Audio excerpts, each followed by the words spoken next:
चलिए जयपुर की खबर का रुख कर लेते हैं। जो जयपुर से प्रदेश कांग्रेस कमेटी कार्यालय में आज कांग्रेस विधायक दल की अहम बैठक चल रही है। यह बैठक 14 दिसंबर को प्रस्तावित वोट कर गद्दी छोड़ कार्यक्रम को लेकर बुलाई गई है। राजस्थान की राजनीति में हलचल के बीच कांग्रेस ने आज अपने प्रमुख नेताओं की मौजूदगी में रणनीति बैठक आयोजित की है। बैठक में प्रदेश अध्यक्ष गोविंद सिंह डोटासरा, मंत्री टीकाराम जूली, पूर्व विधानसभा अध्यक्ष सीपी जोशी सहित कई सीनियर नेता मौके पर मौजूद रहे। बैठक के दौरान 14 दिसंबर को होने वाले बड़े राजनीतिक कार्यक्रम पर चर्चा की जा रही है, जिसमें पार्टी सरकार के खिलाफ जनता को जोड़ने और राज्य भर में व्यापक अभियान चलाने की तैयारी कर रही है। सूत्रों के अनुसार कांग्रेस विधायकों को कार्यक्रम की रूपरेखा, जिम्मेदारियों और संगठनात्मक तैयारी पर विस्तृत निर्देश दिए जा रहे हैं। वहीं बैठक के दौरान प्रदेश की मौजूदा राजनीतिक परिस्थितियों और सरकार की नीतियों पर भी चर्चा जारी है। इस खास खबर के लिए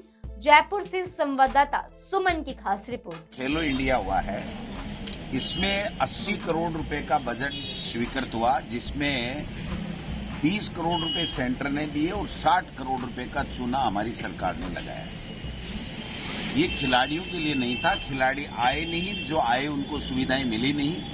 ये अफसरों के घर भरने का एक तरीका था। इसमें भ्रष्टाचार हुआ है, भारी भ्रष्टाचार हुआ है और 5 स्टार के नाम से बुकिंग की गई, बच्चों को रहने के लिए जगह नहीं दी गई और उन 5 स्टार वालों से कमीशन लिया गया। और भी जितने भी चीजें हुई उसमें सब में कमीशन का खेल चला है। और एक अधिकारी तो जो पहले NRHM में NHM में भी उसके ऊपर सवाल उठे थे, उसके लिए तो लोग ये कह रहे हैं कि भारी भ्रष्टाचार उसने किया है। तो मैं समझता हूँ कि मुख्यमंत्री जी को अगर संज्ञान में नहीं है तो उनको इस बात को संज्ञान में लेना चाहिए।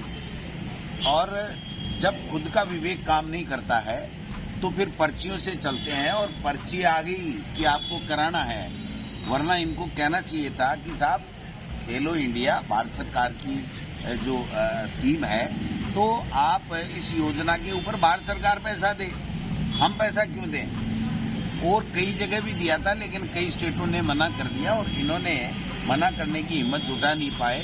ठीक है, खिलाड़ियों के लिए खेलने की व्यवस्था होनी चाहिए, लेकिन भारत सरकार बजट दे और यहाँ पर भ्रष्टाचार नहीं हो, ये सुनिश्चित करने का काम भी तो इस सरकार का था। लेकिन ये तो क्या मैसेज की राजनीति करते हैं। आज इनके पास 2 साल बाद में लोगों को तनख्वाह देने के पैसे नहीं हैं और भ्रष्टाचार की गंगा बह रही है। तो मैं समझता हूँ कि ये प्रदेश की जनता इनको देख रही है, ये माफ नहीं करेगी। खिलाड़ी तो रोते हुए गए, खुद की टैक्सी करके गए और खाना भी किसी दोस्तों के यहाँ जाकर के उन्होंने खाना खाया। तो फिर किस बात की व्यवस्था थी? केवल ये मोदी जी को बताना कि देखो हमने ये खेलो इंडिया कर दिया और आप राजी रहो और हमारी पर्ची सलामत रहे। तो इस तरीके की व्यवस्थाएं राजस्थान में चल रही है, जो राजस्थान के खिलाड़ियों के लिए और प्रदेश के लोगों के लिए बहुत नुकसान। एक लड़कियां भी हमने नोटबंदी में देखा, लेकिन अपने आधार कार्ड को लाइन में लगा रहे हैं। गैस सिलेंडर खाली को भराने के लिए तो हमने बहुत देखा था कि भाई सिलेंडर बारी आ जाएगी तो हम भरा लेंगे, लेकिन खाद के कट्टे लेने के लिए किसान को अपने आधार कार्डों की लाइन लगानी पड़ेगी और वो भी 200-200, 300-300 आधार कार्डों की, 400-400 की। और वहां जब पता लगता है कि 10 या 15 आदमियों को खाद मिलने के बाद में वहां पटबंद हो जाते हैं, जैसे रात को भगवान के पटबंद होते हैं ना, वैसे पटबंद हो जाते हैं। और उसके बाद में उसके ऊपर अगर वो डिमांड करता है कि साहब मैं तो लेने आया हूँ, 10 दिन से परेशान हूँ, तो उसकी लाठियां बरसाई जाती हैं। इससे बड़ा दुर्भाग्य कोई हो नहीं सकता। ये तो पोपाबाई का राज है, जिसमें लूटो, खोसो, खाओ, मौज उड़ाओ, राज तो यूं ही चलेगा। और दिल्ली बैठक की तैयारी, दिल्ली में जो बड़ी रैली आज भी रखी। हाँ, आज आदमी जनता को लूटने का काम है। जनता की गाड़ी कमाई का पैसा बर्बाद हो जाएगा और भूमाफिया मजे मार जाएंगे। ये भूमाफियाओं ने मुख्यमंत्री जी से और सरकार से सेटिंग करके और जनता को लूटने का एक जो स्कीम बनाई है और उसी के तहत यहाँ पर जो है वो ये रजिस्ट्रियां बंद की गई हैं। मतलब खर्रा जी का मैं बयान पढ़ रहा था, बड़ा हास्यास्पद था कि जब आपकी सरकार है और आप कह रहे हो कि जो सोसाइटी नए पट्टे नहीं काटेगी, ये नहीं है बात।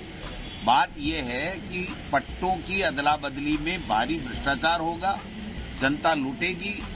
जब तक 100 रुपए से ऊपर की किसी भी प्रॉपर्टी का, इमूवेबल प्रॉपर्टी का अगर उसका रजिस्ट्रेशन नहीं होता है तो वो इनवैलिड है। ये तो कानून है। और जब रजिस्ट्री नहीं होगी तो वो इनवैलिड है। उस पट्टे को आप जारी क्यों रख रहे हो? किसके लिए रख रहे हो? किसके साथ में भ्रष्टाचार करना चाहते हो? क्यों लोगों को, गरीब लोगों को लूट रहे हो? आप समझ सकते हो कोई बड़ा आदमी तो इस फेरे में आएगा नहीं, गरीब लूटेंगे।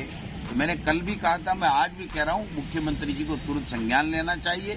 और राजस्व की हानि हो रही है, इनके पास तनख्वाह देने के लिए पैसे नहीं है और ऐसे ऐसे कारनामे कर रहे हैं भूमाफियाओं को फायदा देने के लिए कि जिससे और इनका राजस्व जो आय है वो घट जाएगी। तो ये कौन सी नीति है? ये नीति केवल भूमाफियाओं की है। ये तो चोचलेबाजी कर रहे हैं।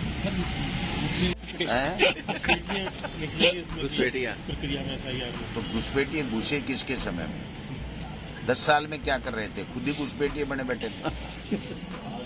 आप बताओ, खर्रा जी को कहो कि भाई 10 साल में कितने घुसपैठिए आपने निकाले, तो वोट नहीं देगा, तो वो सब घुसपैठिया है। भारत की नागरिकता चेक करने का अधिकार चुनाव आयोग का नहीं है। ये तरीका नागरिकता चेक करने का नहीं है। ये केवल भारत का नागरिक है, वो आदमी एक वोट देने का अधिकार रखता है। तो नागरिकता ये चेक कर रहे हैं कि चुनाव आयोग से करवा रहे हैं? ज्ञानेश कुमार जी कर रहे हैं कि नागरिकता चेक? और फिर कितने को निकालते थे बता? अच्छा, वोट नहीं देगा मान लो, तो क्या उसका वोटर लिस्ट में नाम नहीं होगा तो क्या उसको पैक करेंगे जैसे अमेरिका ने भारतीयों को कर दिया? क्या ऐसा है इनका विचार? क्या कर सकते हैं ये? यहाँ जिसका वोट नहीं होगा, अभी देखना 29 लाख के लगभग ये वोट हैं, उसमें से शिफ्ट को निकाल दो, तो क्या उन सबको वोटर लिस्ट में नाम नहीं होगा? उसको इस फरवरी के बाद में, 9 फरवरी के बाद में क्या भारत से, इंडिया से पैक करके कहीं दूसरे देशों में भेजने वाले हैं? ये सब जुमलेबाजी है, फालतू की बातें हैं, षड्यंत्र है सत्ता लूटने का। पहले लूट लिया इसलिए इनका मन चला हुआ है कि अभी भी लूट लेंगे। जो हमारे हैं तो उनको सबको बुलाया है और उनके फीडबैक ले रहे हैं कि भाई कौन कहाँ से कितने लोग कैसे जाएंगे, उनके लिए साधन की व्यवस्था करनी है, उनके लिए खाने की व्यवस्था करनी है, सर्दियों का मौसम है, उनके रहने के लिए व्यवस्था करनी है और सही समय के ऊपर लोग पहुंच जाएं, क्योंकि राजस्थान से भारी संख्या में लोग जा रहे हैं। इतना उत्साह है कि आप देखना कि उस दिन रेला लगेगा। तो ये सारी व्यवस्थाएं देखने के लिए हमने आज और कल 2 दिन प्रदेश के महत्वपूर्ण नेताओं को बुलाया, उनसे चर्चा करेंगे और वोट चोर गद्दी छोड़ महारैली, ऐतिहासिक रैली होगी। उसके बाद में ये इनकी आंखें खुलेंगी कि हम जो बेईमानी चुनाव आयोग से मिलकर के कर रहे हैं, ये देश के संविधान और लोकतंत्र को इससे खतरा हो रहा है। तो आप देख सकते हैं SIR में अभी जो आई है सूचना कि साहब ये हो गए, वो जो मैं कह रहा था वही आंकड़ा हो रहा है। जैसे फॉर एग्जांपल सीकर में 60,000 से ज्यादा लोगों को तो ये आइडेंटिफाई नहीं कर पाए। वो तो शिफ्ट ASD तो अलग है, ASD का अलावा आइडेंटिफाई नहीं कर पाए और समय अवधि इनकी पूरी होगी। तो ऐसा पूरे प्रदेश में हुआ होगा कि उनको आइडेंटिफाई नहीं कर पाए, तो आप फिर किस बात की SIR कर रहे हैं? किसी को वोट से वंचित करने का मतलब है, इससे बड़ा कोई लोकतंत्र के लिए कोई खतरा नहीं हो सकता है। तो ये जो साजिश रच रहे हैं अपनी राजनीतिक रोटियां सेकने के लिए, देश के लिए खतरनाक है।